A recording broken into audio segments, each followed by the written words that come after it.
obviously do my job, but it's nice to see the background of what I actually do. So I didn't really know much how it operates, but I think that's what I'm here for, to learn.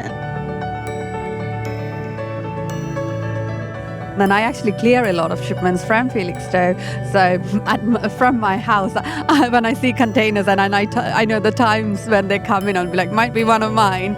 So I know I can, see them up close. I know a fair bit about London Gateway. We do a lot into London Gateway, but obviously I've never seen it. So actually visualising it is a different thing. I've heard that there's perhaps some driverless vehicles and some other technological advancements here that perhaps aren't at other ports, so I'm interested to see that as well. Giving young people the opportunity to get out the office for 2 or 3 hours and see something the scale of like what we're here today at Felixstowe will help them tenfold in their role that they wouldn't get from just sitting behind a screen really in the office. These young people are keeping Great Britain moving, and being at a port really brings that to life in a way that we can't do via email or online. And you just hear them just sort of gasp and sort of say, oh wow, I had no idea of the operations and the size of and the scale of the port.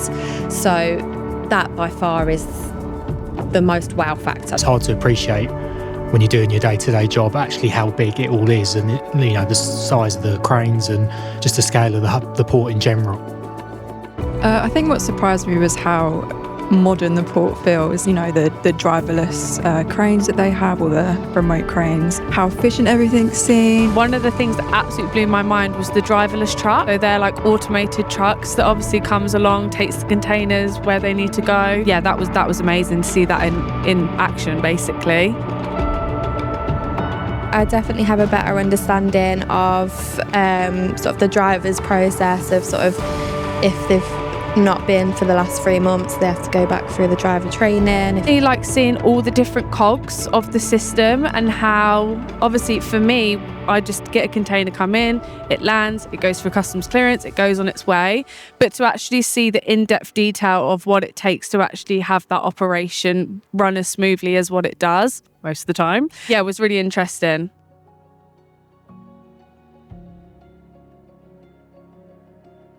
Yeah, it was just pretty good to learn how it all worked together, how it all kind of conjoined and how the ships come in, and explain it to customers so they're more satisfied. I can probably share with customers in terms of turnaround times for the containers coming off the vessels, maybe why they might have late deliveries, for example, and it helps you give like a good reason to customers.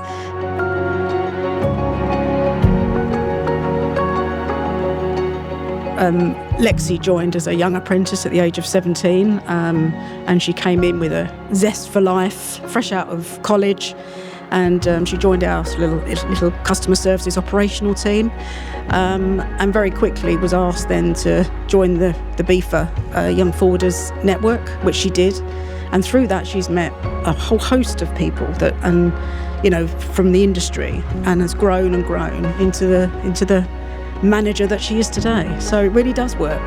Had I never joined the BIFA Young Forwarder Network, my network today wouldn't be half as large as it is. Not only have I made some amazing friends, but also some really good connections that has led to additional business and partnerships. So I owe a lot to the BIFA Young Forwarder Networks. The trajectory of my career, I think, has actually been majorly changed because of the BIFA Young Forwarder Network. Without things like the BIFA Forwarders Network, we run the risk of really finding supply chain disconnected. We need to make sure that we've got different roles, different levels of experience all together in person critically as well, sharing that best practice, sharing knowledge, making connections. Without it, we work in silos, and anyone who has ever worked in a silo will know how unpalatable that can be. We're in an age where AI is upon us, and we need to use all of these new techniques and use new technologies to grow our of our industry. So we need those young people. By allowing young forwarders to have the space to grow their confidence and grow their network and actually learn a lot about the industry, you're then making sure that the future of logistics is protected and you keep the retention of that talent as well. They're more likely to stay in the industry, so we don't want to lose talent if they feel that they're not being looked after. And these people are the future. These people are going to be leaders. I think we all have a moral obligation to help these young people.